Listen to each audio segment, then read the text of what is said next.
Whew.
Officials say Joe Biden is expected to announce in his State of the Union tonight that the U.S. military will construct a floating pier off the Gaza Strip to let ships deliver tons of food and other aid.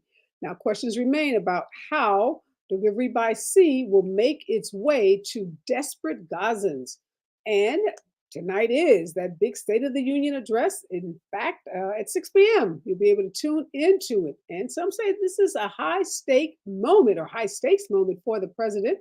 He's got to try to convince voters of a stark choice they have in November as he campaigns for a second term, but also delivers an optimistic view of the country's progress and future. And the House today passed legislation that would mandate that migrants who enter the country without authorization and who are accused of theft be taken into federal custody. Now, this is as Republicans pushed a messaging bill to attack President Biden and Democrats as dangerously lax on border enforcement. And three Republicans seeking to take on Senator Sherrod Brown, a Democrat of Ohio, in the fall, took shots at one another during a debate on Wednesday night as they tried to present themselves as the most conservative candidate in a tightly contested primary. Now, this is a rare example where an endorsement from President Donald Trump or former President Donald Trump has not cleared the Republican field. And you remember Dr. Ronnie Jackson, who is now Representative Ronnie Jackson from Texas.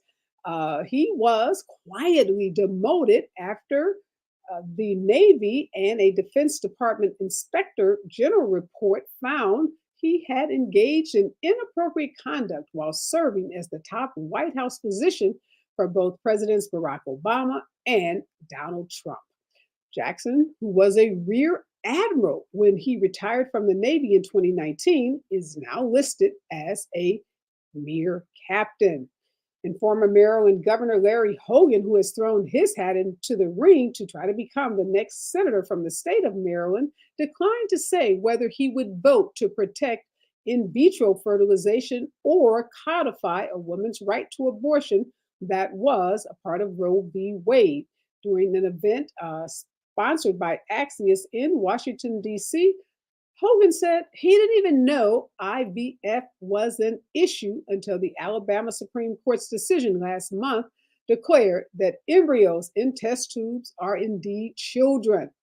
And for some good news, in 1939, a Chinese American family in Coronado, California, found themselves, like many Black families, unable to rent a house because of racially restrictive housing covenants. But a very generous Black couple by the name of Emma and Gus Thompson agreed to rent a property that eventually they sold to the Dong family. Now, thanks to the Thompsons having the vision and the foresight and the generosity in their hearts to rent to this family, to give them a foothold in American society. The family, the Dons, are now donating $5 million. Yes, $5 million to Black college students. And these are the proceeds from the sale of this house that the Thompsons were so willing to rent and then sell to them decades ago. This is Areva Martin in Real Time, and I'm your host, Areva Martin. This is your one-stop destination for today's trending news, expert analysis, and my unfiltered opinions. This is hour 2 of Areva Martin in Real Time, and this is the hour where we go deep, where we dig behind the headlines, and we bring you those stories that people are talking about, or those stories that we hope to get people talking about. And today, it's what happened on Tuesday. And we're not talking about the election results. We had our Super Tuesday wrap-up last night. But also on Tuesday, very quietly, this district court judge in Texas by the name of Mark Pittman, he is an appointee of former President Donald Trump.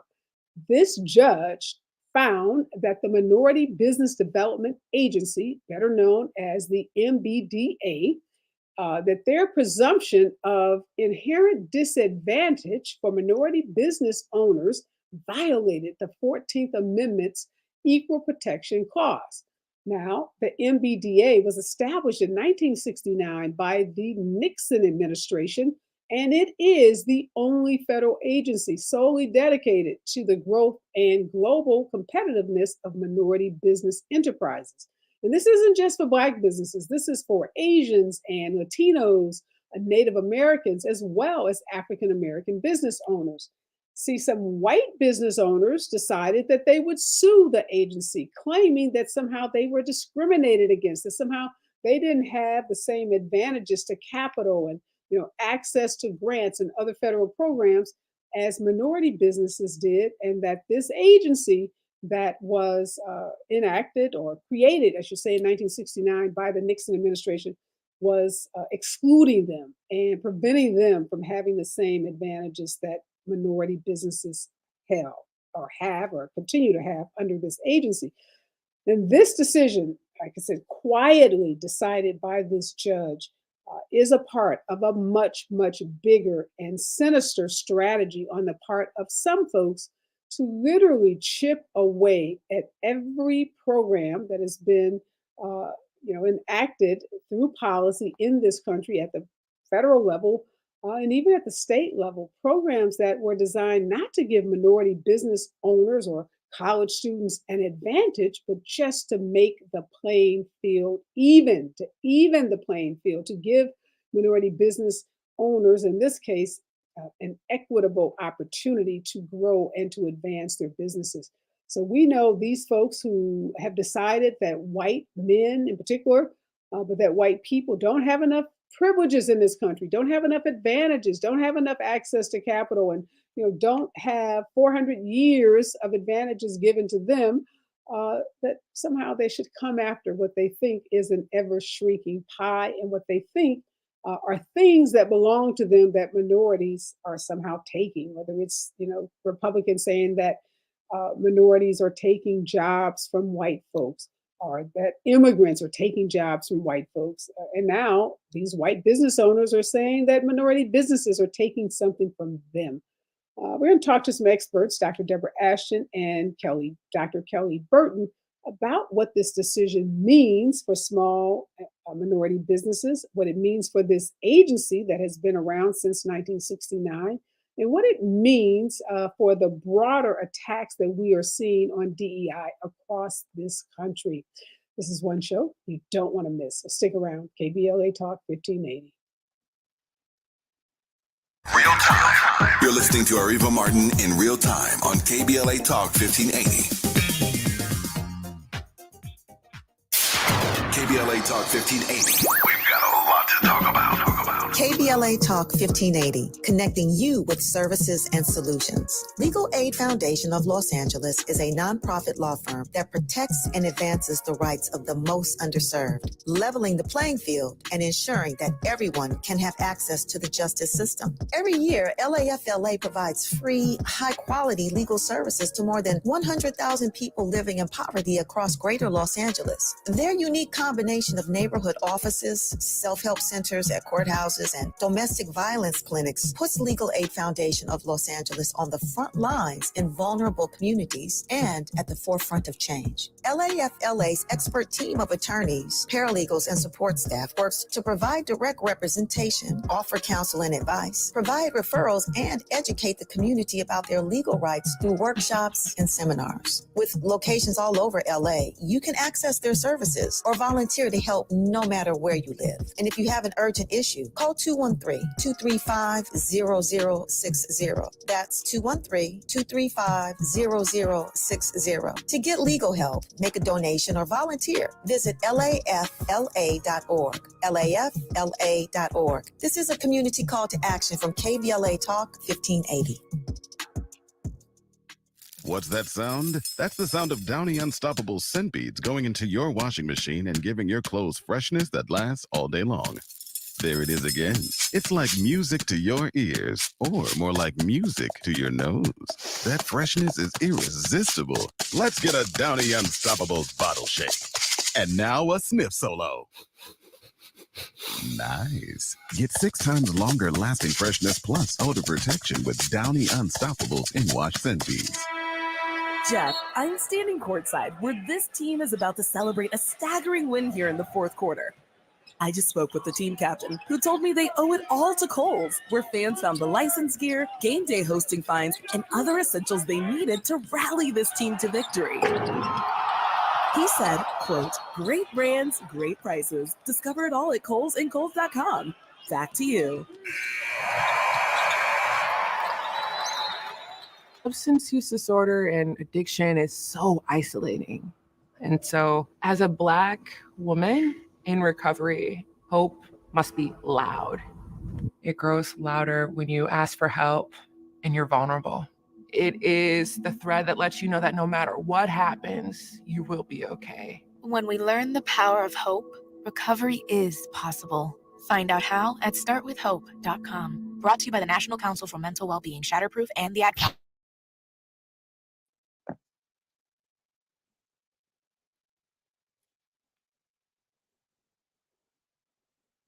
We are back, and in this hour, we are talking about this decision entered into by a Texas judge, federal court judge, on Tuesday, Super Tuesday. We were watching the election results and watching, who was going to advance in the primaries and move on to the general elections. And while we had our eye on the elections, this judge was deciding that an agency created in 1969 by the Nixon administration to help minority businesses gain access to capital and grow their businesses, that this agency was no longer constitutional, and that white business owners who filed a lawsuit against the agency should be given an opportunity to participate in whatever services that this agency provides. And we know this is a part of a larger attack on DEI and other efforts at the state and federal level to create equitable business opportunities for minority-owned businesses. Dr. Deborah Ashton, president of Planet Perspective and a DEI consultant, and Dr. Kelly Burton, who's the CEO of Black Innovation Alliance, are with me. Let's start with you, Dr. Burton. What was your initial response when you learned about this judge's decision? Hi, Areva. So good to be with you this evening. I have to admit, I was not surprised. At Black Innovation Alliance, we have been kind of studying and readying ourselves ever since the decision came down. I think it's important to understand this moment in historical context. Over the history of this country, the federal court system has been used to freeze racial inequality in time.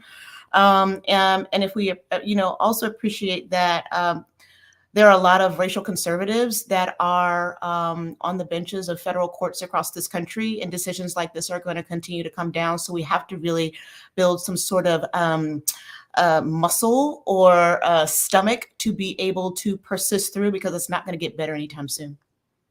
What about you, Dr. Deb? What was your initial response to this judge's decision?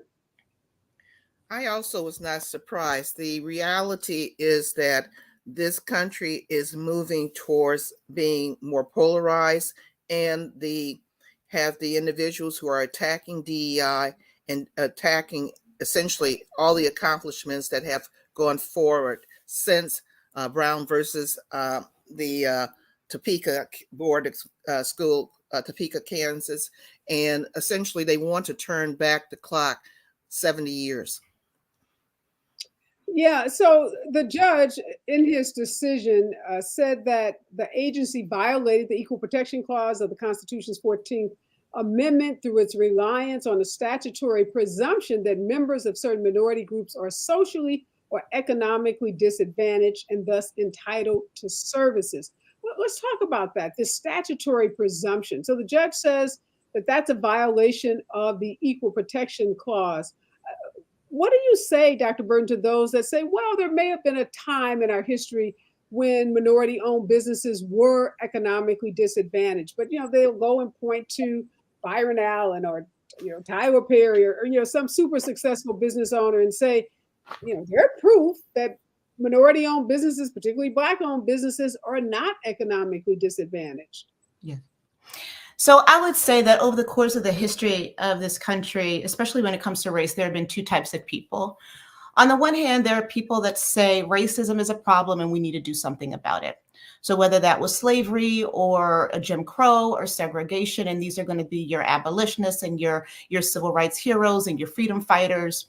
And then you have folks on the other side that say things are just fine. We don't need to change a thing. We want to go back to the good old days, right? And so 60 years, 70 years, 80 years ago, those people, we would call them racists. Today, they are racially conservative. It's the same play, different day. Mm-hmm. So we know, Dr. Deb, that Texas has become kind of the place to be for these conservatives who are turning to the federal courts to try to challenge certain federal programs and actions. And this Fort Worth division of the Northern District of Texas, where this Judge Pittman sits, he's just one of few sitting judges in this district, and folks seek him out. We call it forum shopping. They purposely file actions knowing that he is the judge to go to when they want to have a certain outcome. He's the judge that issued the controversial rulings on the Biden administration's student debt relief policy and a state law that banned people from carrying handguns in public. So the conservatives have a playbook, and we talked about this on my show before you've been on, before we've been talking about this whole playbook. So part of this playbook is to seek out judges like this judge in Texas who is willing to push the envelope and to turn back the clock on some of these rights and policies that have been enshrined in federal law for decades. How do we fight back? I think how we fight back is that we ensure that we have reached out to people who are willing to speak out. For instance, the Mark Cubans of the world. If we make sure that we have lawyers who will be able to appeal this to a superior court, because the reality is we cannot make the assumption that because there has been some progress that there's no longer disparity. The reality is we look at the numbers, disparity still exists. We look at the wealth gap between people of color and, if you will, the white population. It still exists. Understanding the generational, if you will, barriers that we have had because we were not able to accumulate wealth. We were not able to pass down inheritance in the past. Understanding the redlining that went on so that we were not able to have homes that were valued at the same amount of money previously. This is some of the things that are still causing there to be a lag in what is a fair playing field, and for us to acknowledge that and not let individuals tell us that it does not exist. Let's talk, Dr. Burton, about the MBDA. For people who perhaps aren't familiar with this agency or what it does, give us a little primer on what the MBDA does for small businesses. Well, I have to admit, I'm not an expert on their services and supports, but I do know that it is the only agency that is wholly dedicated and focused to supporting minority entrepreneurs. So the SBA has certain programs, but they tend not to deliver race explicit programs. So a lot of folks go to the MBDA to help them to build the technical skills associated with running and scaling their business. So they might receive mentorship, receive support in accessing capital, they might receive coaching on importing and exporting. And so at Black Innovation Alliance, our network, our members are what we call Black serving or Black innovator support organizations. These are going to be your Black incubators, accelerators, entrepreneur centers, co-working spaces who deliver very similar supports that are directed towards helping Black entrepreneurs to start and scale their businesses. So MBDA delivers very similar programs, but it's funded out of the federal government. So we know, Dr. Deb, with this decision by this Texas judge, he's basically issued an injunction. As Dr. Burton says, there are MBDA centers throughout the country where businesses can go in and get technical assistance and other kinds of assistance to help grow their businesses and scale them. But this decision by this judge, and the judge makes reference to the Supreme Court's decision overturning affirmative action in college admissions, and we knew that once that decision came down that we would kind of see the floodgates open. And now this decision has permanently enjoined the MBDA's business centers. So this could have a substantial impact on minority businesses throughout the country. It can. The question is, will it? And I think that's partially for us to think in terms of, can we show the data which shows that there still is this disparity? One of the issues going back, even though it's been decided with the college cases, was the issue was that folks could not show that when they were taking race into consideration, that in fact they had looked at the data. Your best defense is knowing your data. And I'm not a lawyer, but I do know that when we were doing selection and things of that nature, the first thing we did was make sure that we had our data that could support our facts in order to go and therefore support what action that we were going to take. And so data is essential. Well, I can tell you, I am a lawyer, civil rights lawyer, and legal experts, including myself, are very, very concerned about this decision and the profound impact that it can have on all government aid that has been provided historically to disadvantaged groups. If this holding withstands appeal, we know there's going to be an appeal process. This could immediately disqualify any federal program that operates today on a presumption that people of color are socially disadvantaged, which would mean this any federal agency that has that as a part of its presumption in how it provides services, those agencies would not be able to rely on that presumption. They wouldn't be able to provide those services to disadvantaged groups. And by all practical purposes, it's saying there are no more disadvantaged groups. That is, we know, Dr. Deb, isn't that a part of what these folks who are attacking DEI, isn't that like the end goal? The end goal is that what they want to pretend is that we have a level playing field, and we do not. Even when we look at the poorest of the poor, for instance, rural farmers, and there are folks who will push back and say that rural farmers, especially rural white farmers, are some of the strongest individuals who are against DEI and things of that nature. The reality, 24% of rural farmers are people of color. And when you compare the plight of the African American, the Latino, and the Native American farmers, they're worse than the white farmers. The reality is folks have to be willing to look at the data and then be able to fight based on what the data says. And I think that is our strongest suit.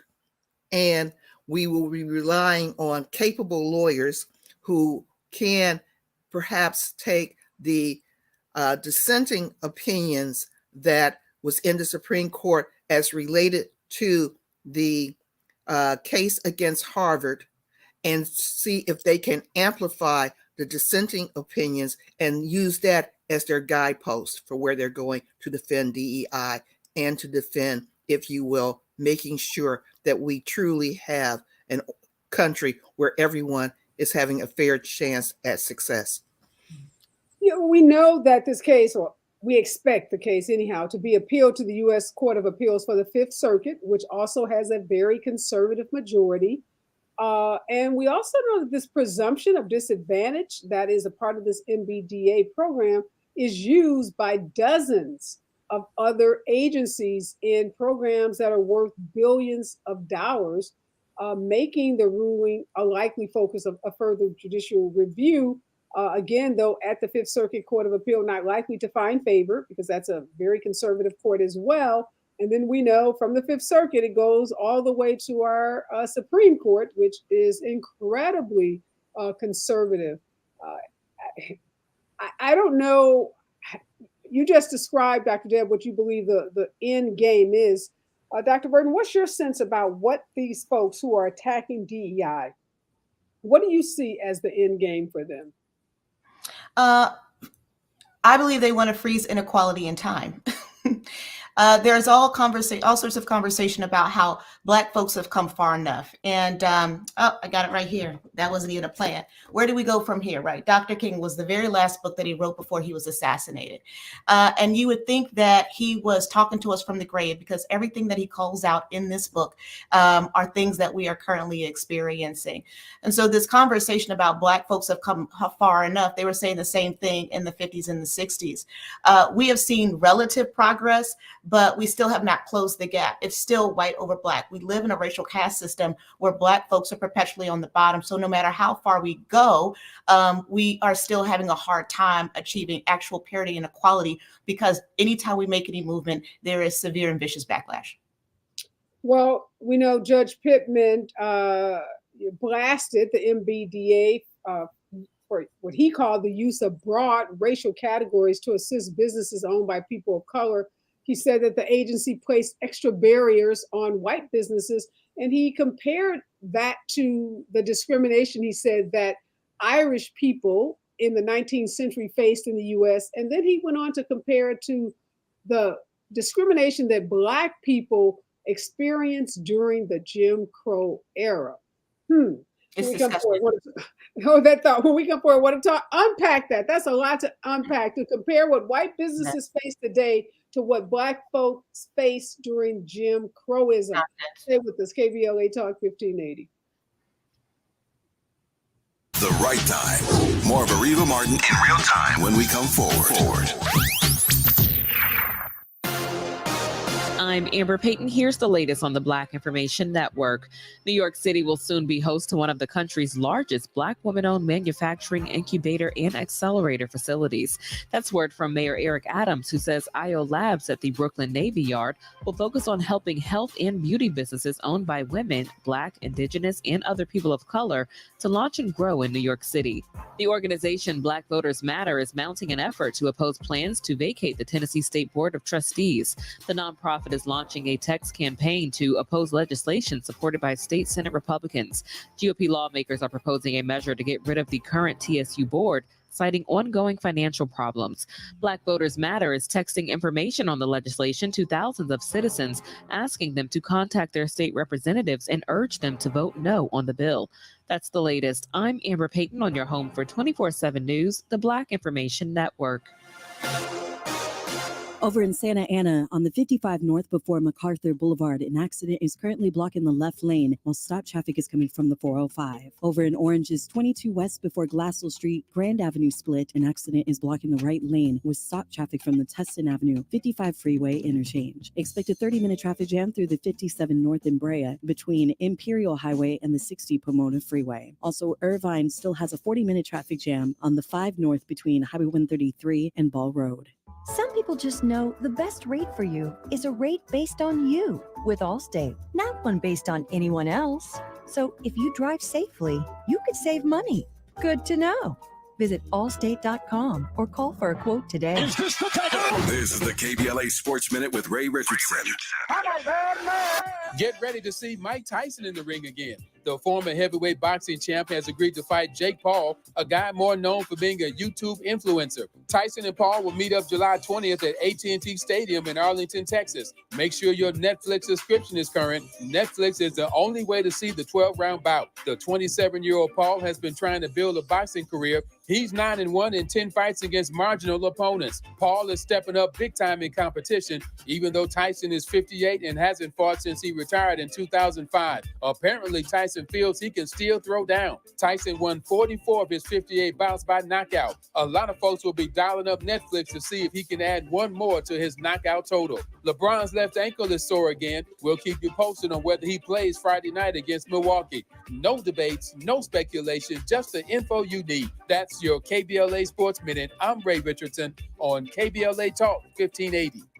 Climate is king. At KBLA Talk 1580, we believe that caring for the community means caring about the climate. You might have heard that we announced a pretty bold 12-month, $2 million campaign to do 4 things. Increase climate literacy, turn up the volume on communities of color in the climate conversation, connect everyday people with the resources they need to survive and thrive, and highlight frontline climate justice crusaders of color throughout this year. KBLA Talk 1580 will be bringing you insightful interviews on all of our shows to help raise your climate IQ. Each quarter this year, we will also be hosting free climate events in various communities throughout the city with food, fun, and forward-thinking conversations. Thanks to partners like LADWP, Metro, Caltrans, the Sierra Club, the California Community Foundation, the California Endowment, AQMD, MWD, and more. You'll also be hearing more about a couple of national town halls broadcasting live from Los Angeles, to which you will be invited. And we'll be rolling out a robust social media campaign on all our platforms, as well as an outdoor media campaign, all designed to educate, enlighten, and empower you in our fight for climate justice. We want cleaner air. Caring about the community means caring about the climate. At KBLA Talk 1580, we believe that we really can change the world if we care enough. This is KBLA Talk 1580, home of the 2024 Climate Justice Campaign. Getting quality employees to fill positions in your company is essential, but finding those people can be a major hassle, unless you use ZipRecruiter. ZipRecruiter makes finding quality people a breeze. And right now you can try it for free at ZipRecruiter.com/free. With ZipRecruiter, one click sends your job to hundreds of top job sites. But more than that, ZipRecruiter's advanced technology identifies the candidates with the skills you need, sends you a list of great matches to review, then actively invites them to apply for your job. And the results speak for themselves. 4 out of 5 employers who post on ZipRecruiter get a quality candidate within the first day. That's right, the first day. Now you can focus on your business and let ZipRecruiter do the work finding the best people for you. See for yourself. Experience the ease, efficiency, and power of ZipRecruiter for free. Just go to ZipRecruiter.com/free. That's ZipRecruiter.com/free. ZipRecruiter.com/free.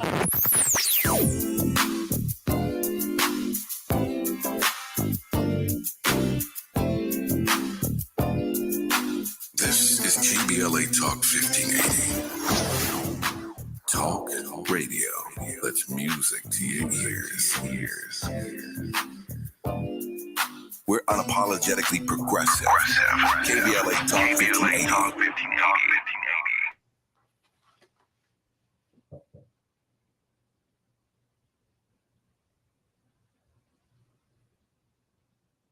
We are back, and in this hour, we are talking with Dr. Deborah Ashton. She's the president of Planet Perspective and a DEI consultant, and Dr. Kelly Burton. She is the CEO of Black Innovation Alliance.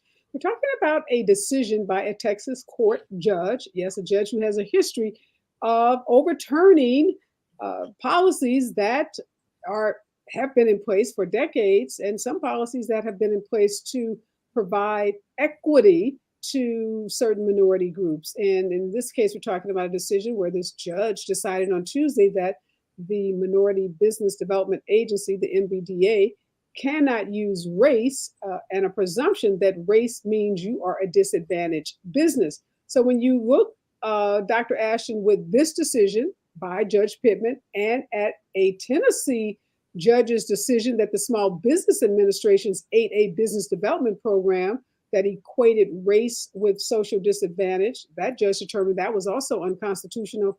It looks like pretty much every federal program that has been in place, many of which minority folks already feel like don't meet their needs, but it looks like those programs, if these conservatives have their way, are going to cease to exist.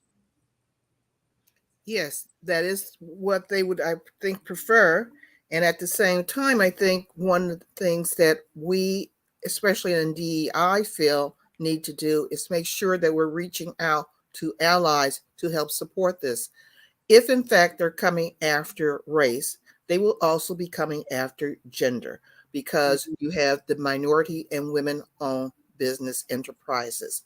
And the reality is, once they come after one, they're going to come after the other. So I think it's time for individuals to go and understand that this is truly wanting to turn back the hands of time to 1954 in order to go and make individuals feel comfortable with, if you will, themselves. And their comfort area is the fact that they, by definition, think that women and people of color are less than.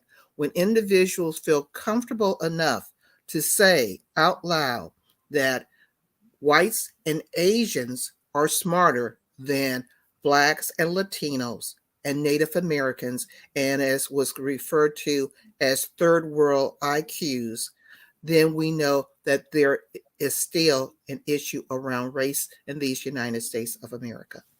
Yeah, this opinion, Dr. Burton, cited the Supreme Court's Harvard UNC decision more than 30 times. And even though that decision was about college admissions and overturning affirmative action in college admissions, it's clear that courts and judges like Judge Pittman are going to use that decision to pretty much determine unconstitutional programs like this business development program. And some legal scholars are concerned that the standard that the court is using, this strict scrutiny standard, is pretty much impossible to overcome in the real world. And some of the conservatives who've been out talking about this decision on Tuesday say, look, this is the next battlefield. They're coming for these federal programs. And I think, Dr. Deb, you make an excellent point. It's race-based programs now, but it's going to also, then the next frontier will be gender-based programs. Are you seeing, Dr. Burton, folks, people paying attention? Do you see white women in particular recognizing that today this might be about minority businesses, but tomorrow it'll be about so many of the women-owned businesses that may also be benefiting from some of these programs? Absolutely. We know that affirmative action programs were specifically created to be corrective in support of Black businesses, but the number one beneficiary of affirmative action programs are white women. I think it's a great question, and I don't know the answer. I would agree with Dr. Deb that these right-wing conservatives are coming for all the things, right? They coming for the programs that support Black folks. They are coming for LGBTQ. They are coming for women's rights. We saw the repeal of Roe versus Wade. If that did not activate white women, I really don't know what will. I think white women are on their own journey and understanding that they themselves constitute an interest group, and they have a certain sense of privileges and rights that it is up to them to figure out how they are going to protect. But I also believe that we need to figure out what solidarity looks like across all of these groups for which the far right wing is coming for. And that's what we haven't yet figured out. Many of us are still fragmented when it comes to those of us who are in these progressive circles. Progressive money is not aggregated. And so we are outmanned and outgunned. So I think we really need to figure out, what does it look like to build collective power within the Black community, collective power across communities of color, collective power across marginalized groups, because that's the only way we are really going to be able to push back against these far right-wing forces who are deeply, deeply, deeply funded, and for which their resources at this point seem limitless. Yeah, that's true. These groups, again, there's a playbook. This is not happening just kind of randomly. These are not, coincidences. These are very strategic lawsuits that are being filed. They're out seeking these plaintiffs. We know in the case of the affirmative action case, those Asian students were sought after to become plaintiffs in that case.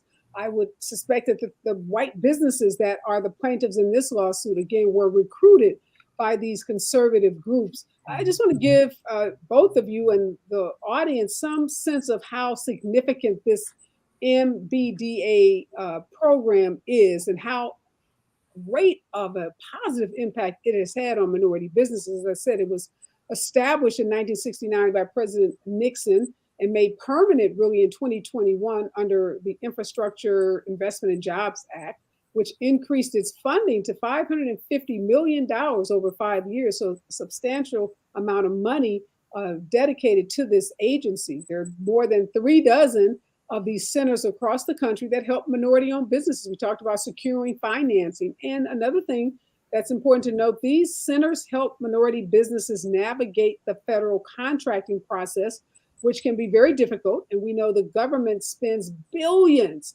of dollars. Think defense contracts, think big, aircraft carriers like Boeing, McDonnell Douglas. All of these big companies have billions and billions of dollars of contracts with the federal government.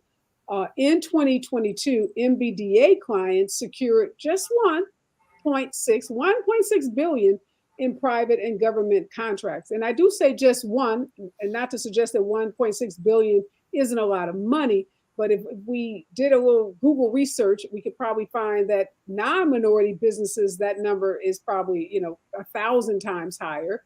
The agency also helped businesses raise 1.2 billion in capital. 16,000 jobs were created, and Black businesses actually received $680 million in contracts. Hispanic businesses, $526 million. So this agency has had an incredibly positive impact on small businesses. Representative Judy Chu, who is an Asian Pacific American from California and chair of the Asian Pacific American Caucus, who's been very outspoken on the attacks of DEI, has said that the next step in the far right strategy, using the judicial system to terminate federal efforts that strengthen opportunities for people of color and underserved communities. She's condemning their use of the courts, but the reality, Dr. Deb, is they have found favor, which is why we talk so much about elections. This judge is sitting in that court in Texas because he was appointed by Donald Trump. And Donald Trump sat in the White House for 4 years because the American people voted to put him in the White House. How do we get folks, Dr. Deb, to really start to see the connection between these kinds of decisions by justices and elections like the one that we have in this year? I think doing what you just did is talk in terms of what are the consequences long-term of the elections. But we also have to think in terms of how do we make sure that we, as I tell folks, are not just preaching to the choir, but that we're actually connecting with the congregation. One of the realities that we have to deal with right now is that there are more Latinos right now tending towards and leaning towards Donald Trump for the next election than there are towards Biden. The reality is that Donald Trump is attracting more Black voters. The question is why? And what can the Democrats do to show that Latinos and Blacks should stay with them? At this point in time, I think both Latinos and Blacks are looking to the Democratic Party and saying, what have you done for me lately? And so it's important for the Democratic Party to go and reach out to that base in order for that base to stay with them, because otherwise they're going to lose the base. Yeah, we don't hear, maybe this would be in the weeds for a lot of elected officials. We're talking about voting rights. We're talking about relief of student loan debt. We're talking about the Israel-Gaza crisis. We're talking about inflation. But these are the kinds of programs that really impact everyday people, because these are the kinds of programs that create jobs in your community. So you may lose a job if these programs go away, or if you are a minority business owner, you may lose your opportunity to get certain kinds of contracts. So you just talked about Latino voters. $526 million in contracts went to Hispanic-owned businesses as a result of the work of the MBDA. So it's definitely time for folks to start connecting the dots. When we come forward, I want to talk about how private companies may use this decision to start changing how it contracts with minority-owned businesses. Stay with us, KBLA Talk 1580. You're listening to Areva Martin in real time on KBLA Talk 1580. JP Morgan Chase is building on the investments in California to help close the racial wealth gap and build a more equitable future. Visit jpmorganchase.com/racial equity and get the tools to help reach your financial goals. LADWP is proud to partner with KBLA to share with you how to start the new year without bill worries. We're here to help if you're behind on your bill or need help staying current. Sign up anytime online for Level Pay to set predictable monthly payments throughout the year, including for past due amounts. You can also check out the special extended pay arrangements of up to 48 months to help pay down your bill. If you're a senior or income qualified, you may be eligible for Easy Save to receive discounts and also qualify for free and discounted energy and water saving devices. You can get up to $15,000 for past due water and or sewer bills and up to $3,000 for electric bills. But you gotta act fast. Funding is limited. You can reduce your past due bills and kick off the year right, because here at LADWP, we're here to help. Visit ladwp.com/cares today and find out more. KBLA Talk 1580. We've got a lot to talk about.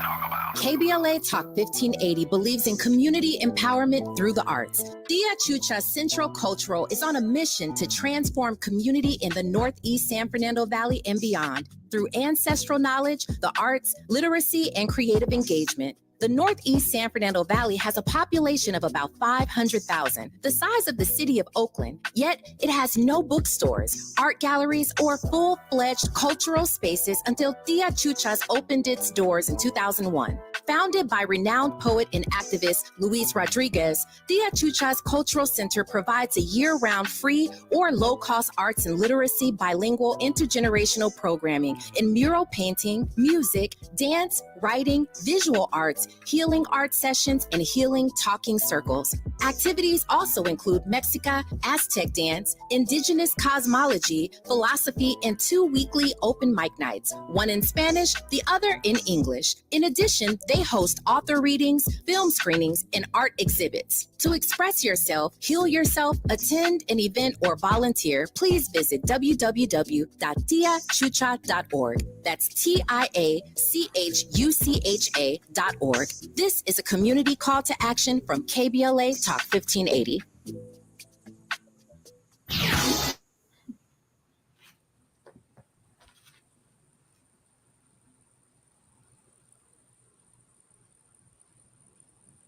Dr. Burton, we know that this judge's decision is applicable to this one federal agency. It doesn't apply to any other federal agency, and it definitely doesn't apply to any private entity. But do you have any concerns that, some CEO someplace, some CFO might read this decision and interpret it to mean that it has broader, application, even when it relates to businesses, private-owned companies that may be, may have diversity programs or may have programs where they are contracting with minority-owned businesses? I'm thinking of those, construction workers that oftentimes bring on subcontractors or, other kinds of private entities.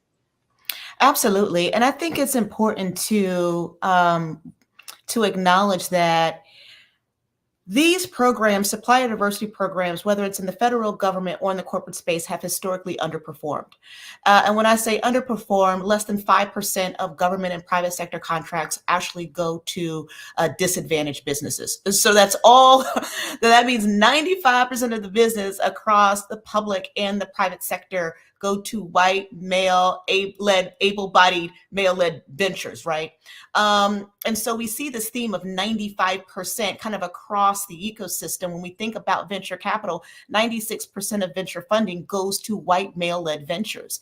And the unfortunate reality is in our society today, that is normalized. So that's what people understand meritocracy to look like. Spaces that are predominantly led and run by white men. Well, we know that's not the case. And what we are trying to create, those of us who are committed to racial equity, is a fair a playing field, right? A level playing field. And the fear is that when folks in power are forced to compete on a level playing field, they will lose their advantage. That's what we know to be true, because there is no research to suggest that white men outperform in all of these spaces where they have disproportionate access, wealth, and power. And so, of course, we're going to see it used for people to continue to perpetuate bad behavior in all the ways that they have been over, over recent and distant history. You know, I made the reference to Byron Allen and Tyler Perry, but when you read this decision, Dr. Deb, the judge makes a reference to Oprah Winfrey.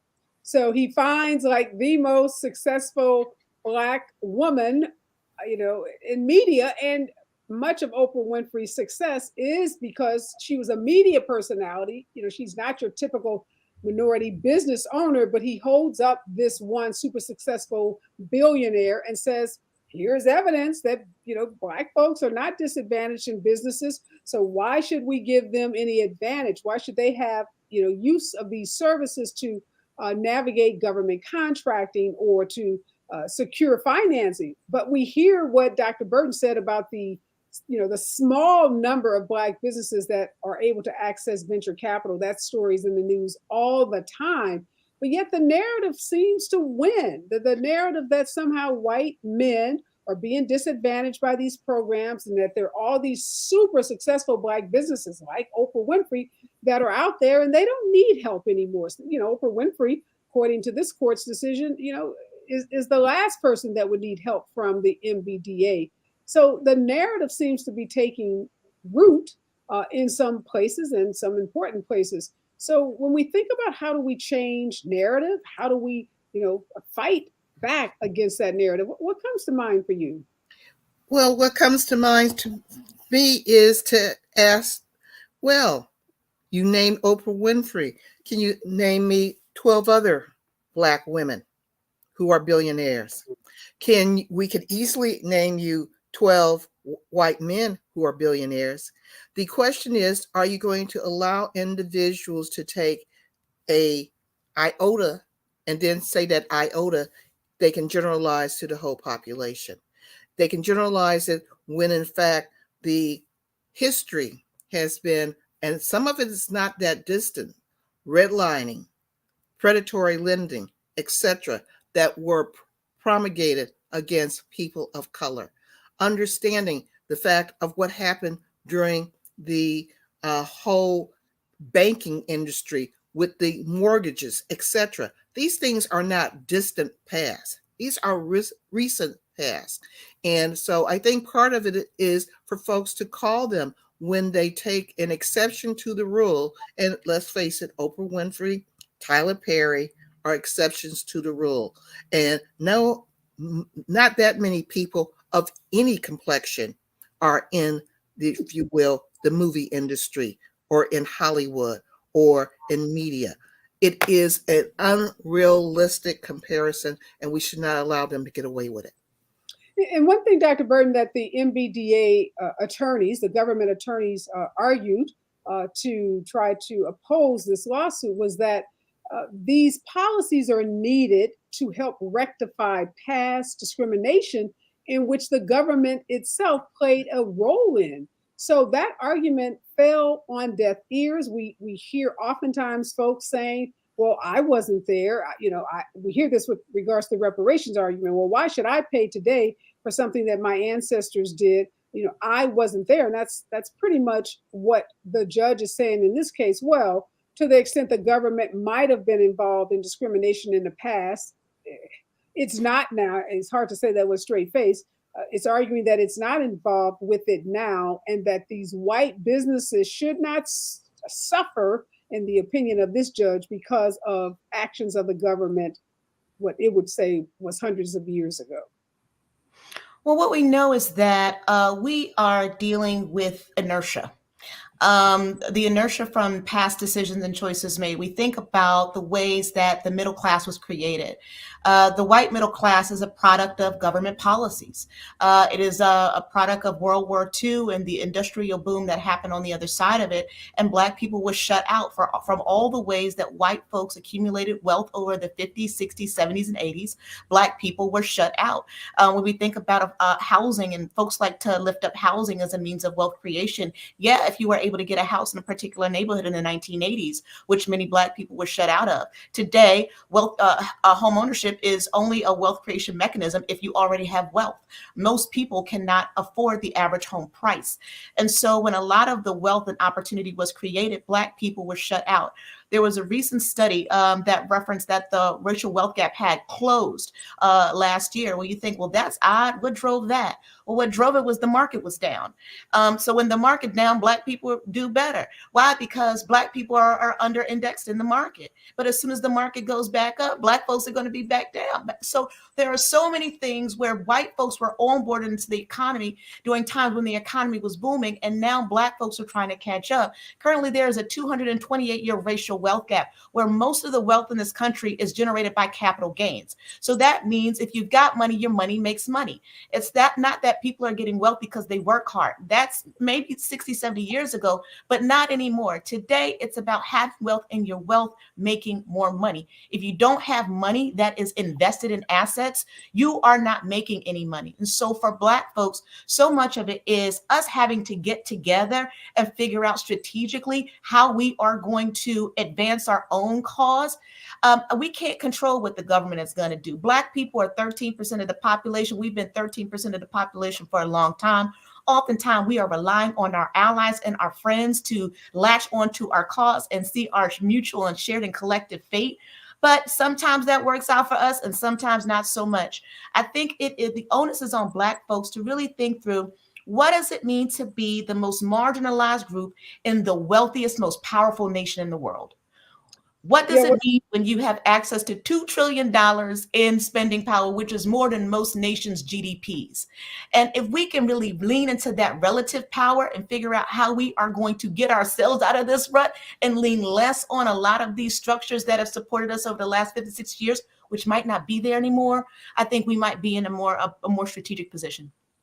Well, one of the most, I think, intriguing and ironic lines in this judge's opinion is that two wrongs don't make a right. And on that note, we are out of time. Thank you so much, Dr. Kelly Burton and Dr. Deborah Ashton. Your insights are brilliant. This is a conversation that we have been having all year on Areva Martin in Real Time, and we're going to continue to have this conversation because it's a big one and it is really, really important. And again, this is an election year, so you have an opportunity to vote for those folks who are going to either support or oppose these kinds of programs. And you need to learn how these programs directly impact you in your community and in your jobs, because we are really talking about hundreds of thousands of jobs that are at stake as a result of this decision. Next voice that you hear will be Robin Ayers in the Raw Report right here on KBLA Talk 1580. Don't touch that dial. Memphis, Tennessee Mayor Paul Young is making an effort to reduce crime a top priority as he announced